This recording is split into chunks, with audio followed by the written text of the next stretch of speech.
Peter was a mountain boy, born and raised on a patchwork farm nestled in the heart of the mountains. His days were filled with simple pleasures, like whistling tunes to the wind, wiggling his toes in a cool creek water, and fishing for catfish under the shade of the big willows. But like many young'uns, Peter was filled with dreams bigger than the mountains that surrounded him.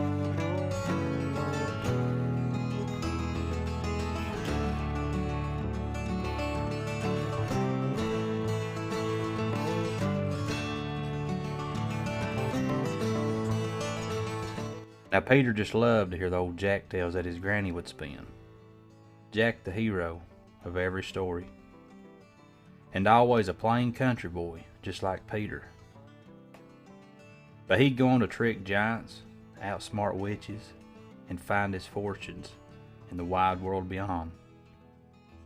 Peter would sit for hours listening to these tales, his eyes a-sparkling with curiosity and the promise of adventure. It wasn't that Peter was unhappy with his life in the mountains. Far from it. He cherished his family and friends, and the endless swaths of emerald green that stretched as far as the eye could see.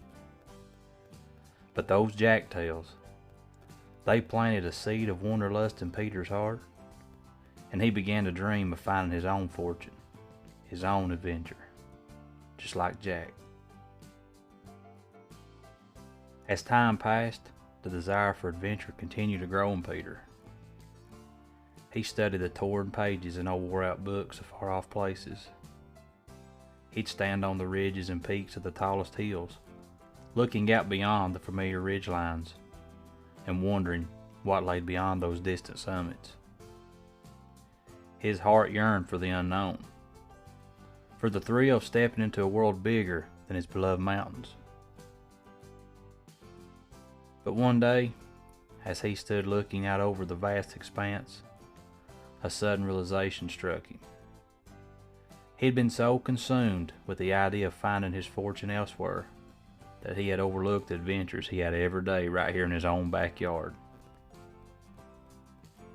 He thought about the thrill of catching the biggest catfish in the creek, and the joy of just finding a ripe blackberry bush hidden deep in the woods, and the excitement of discovering a new path up on the hillside.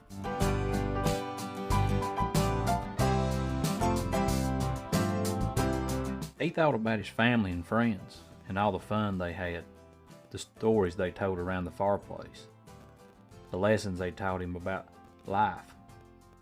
He realized these were his adventures and his fortunes. They were as thrilling and enriching as any Jacktail granny ever told.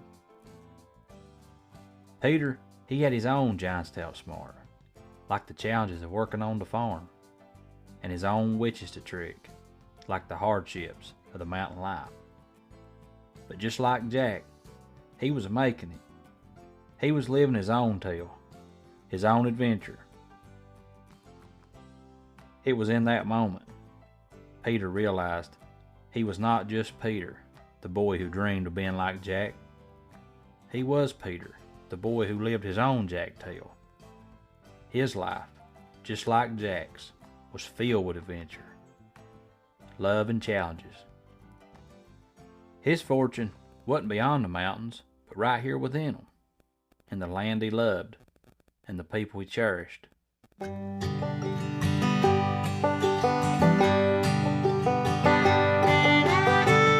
so Peter, he made peace with his dreams. And let me tell you, he still loved Jack tales. He still yearned to see what lay beyond those far-off ridges. But he understood that had his own story to live, his own fortune to find. And the greatest adventure were not those that took you away from home, but those that brought you closer to it. And for Peter, the mountains weren't just his home. They was his heart, his adventure, and his fortune. And that's simply what made Peter Peter.